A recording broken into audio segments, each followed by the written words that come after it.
કારણ કે આ દેશની અંદર જે સમસ્યા ઊભી થઈ છે એના બધા સાક્ષી છે।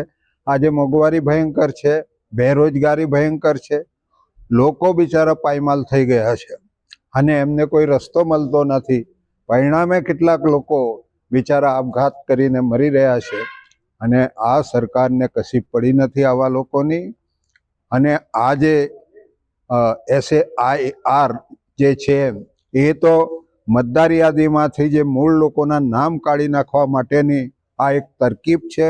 એને આધાર કાર્ડ બી વેલિડ ગણવો જોઈએ, અનાજ જે આપે છે અનાજ કાર્ડ બી એને વેલિડ ગણવો જોઈએ અને જે પોતાનો એ કાર્ડ છે એ પણ વેલિડ ગણવું જોઈએ। એ આમાંથી કાઢી નાખવાનો મતલબ શું છે કે અહીંના જે મતદારો છે એને સાઇડ કરીને એમાં જે માનનારા લોકો છે એટલા જ મત આપે, એ જાતની જે વ્યવસ્થા ચૂંટણી પંચે જે કરી છે એને હું સખત શબ્દમાં વખોડું છું અને એનો અમે વિરોધ કરવાના છે।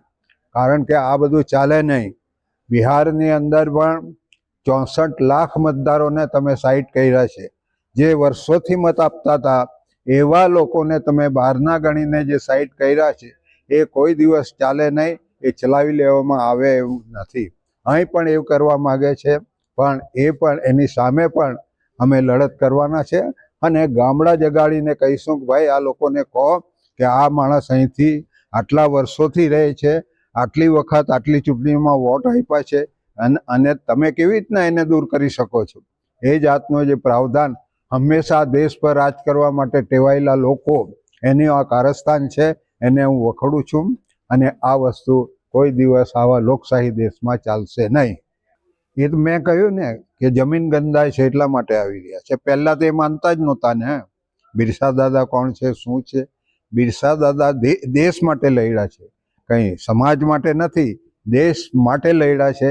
એમે ભારત રત્ન આપવું જોઈએ, આજ દિન સુધી આપતા નથી એ લોકો। એ આપવું જોઈએ તો અમે માનીએ કે ભાઈ તમે માનો છો અમારા લોકો। અને સ્ટેચ્યુ ઓફ યુનિટીમાં સરદાર સાહેબની આટલી ઊંચી જો સ્ટેચ્યુ મૂકતા હોય તો બિરસા દાદાનું બી સાથે મૂકવું જોઈએ। શા માટે? એ અમારા માલિક છે, અમને રાહબર છે અમારા, શા માટે એમને ભારત રત્ન નહીં આપવું?